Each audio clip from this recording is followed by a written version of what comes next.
बच्चों, जो आज विषय मैं आपको पढ़ाने जा रही हूँ वह बहुत ही महत्वपूर्ण विषय है जिसका शीर्षक है भाषा। भाषा। अब आप सोचेंगे भाषा, तो मैं आपको समझाती हूँ। भाषा जिसे हम इंग्लिश में लैंग्वेज भी बोलते हैं। भाषा भाषा वह माध्यम है जिसके द्वारा हम अपने विचारों को, अपने भावों को, अपनी बातों को एक दूसरे तक पहुंचाते हैं।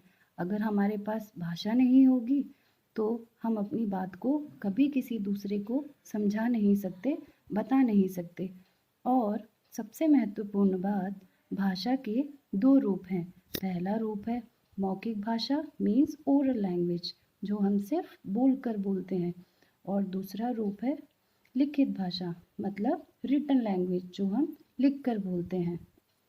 अब बच्चों, मैं आपको मौखिक भाषा का मतलब बताती हूँ।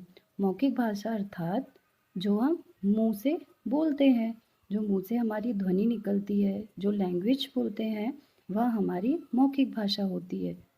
उदाहरण के तौर पे मैंने आपको उस चित्र में दिखाया था कि कुछ बच्चे बात कर रहे थे, कुछ लोग आपस में कुछ डिस्कस कर रहे थे और वह महिला आपस किसी से फ़ोन पे बात कर रही थी। तो यह सब हमें बताता है कि वह सब मौखिक भाषा के रूप हैं।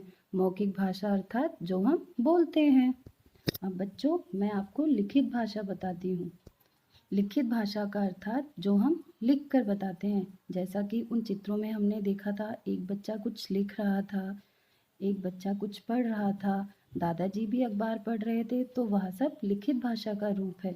अभी उदाहरण के तौर पर मौखिक भाषा, अगर हम किसी से बातचीत करते हैं या फ़ोन पे बात करते हैं या आमने सामने बात करते हैं, तो वह सब मौखिक भाषा का रूप है।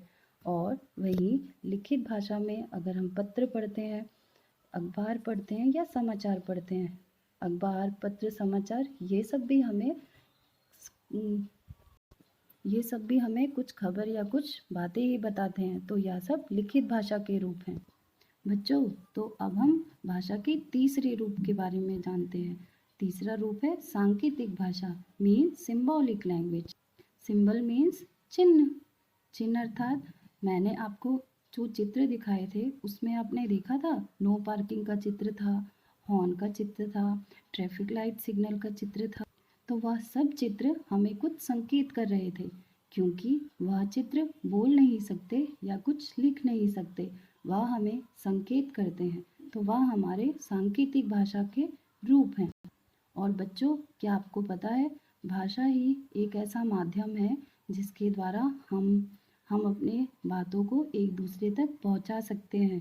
बिना भाषा के हमारा जीवन हमारा जीवन खाली है, क्योंकि अगर हम अपनी बातों को ही एक दूसरे के साथ नहीं शेयर कर सकते, नहीं बता सकते, तो हम हम कैसे समझ सकते हैं कि हम किसी दूसरे को क्या बताना चाहते हैं या कोई दूसरा हमसे क्या बोलना चाहता है। तो सिर्फ भाषा ही एक ऐसा माध्यम है जिसके द्वारा हम एक दूसरे की बातों को, एक दूसरे की भावनाओं को समझते हैं।